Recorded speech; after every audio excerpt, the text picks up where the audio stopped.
Shakers, pizza time. We are well known for our pizza pies.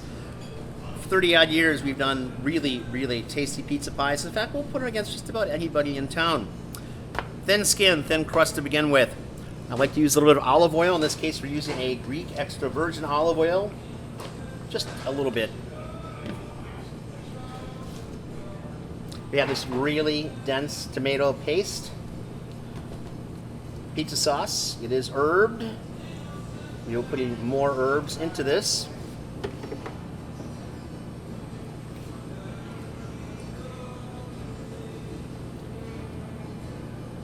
What we like to do is get within about half an inch of the outside of the crust.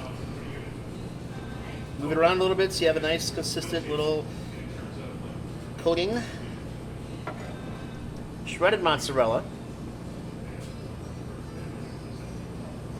And I should say that the pizza pie that I'm making right now is a Redondo. It has been our best-selling pizza for 30 years at Shakers.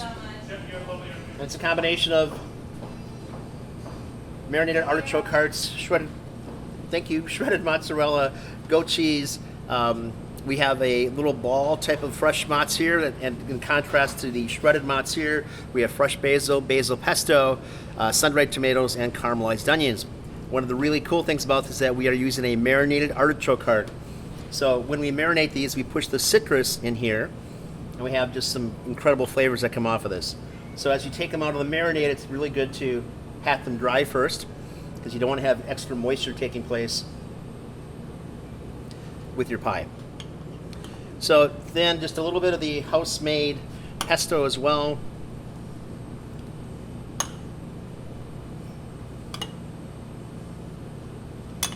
Tomato's best friend naturally is going to be basil. Now we have mozz going on here, but we also have, this is goat cheese. So just sprinkle it around.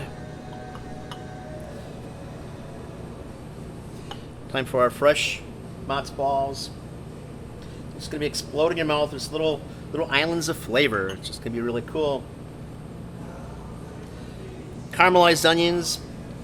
We do a lot of caramelized onions, both yellows and reds here in house. Sun-dried tomatoes, we just cut these down little slivers. If you have too much, it could be like just a big chewy thing. You can do sun-dried tomatoes yourself in your oven. Turn the oven off or keep it on the lowest setting possible. 150, 180 degrees. Let them set up overnight as aromas, and they're just going to naturally reduce down. It's incredible, because typically you can't buy anything store-bought that's going to taste quite as fresh, quite as good. Now, what I'm going to do is get some fresh, or rather some dried oregano on top of here. Kosher salt, coarse ground pepper, and just a smidge of granulated garlic. We're going to be cooking this thing at 550 degrees in our brick-lined oven, and it's going to take about 8 or 10 minutes. See you in a few. Thank you. Magic of television, we're back now. Our pizza should be done just about at this point, and I have some fresh basil here.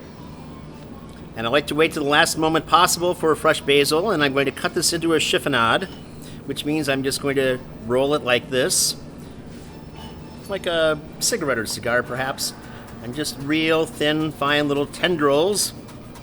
Do not cut your fingertips off, please. In my mind, there are a few things that compare to fresh basil on a pizza.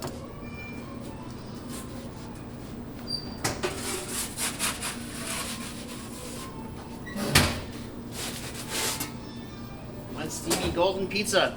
It's good enough to eat. I hope you feel the same way.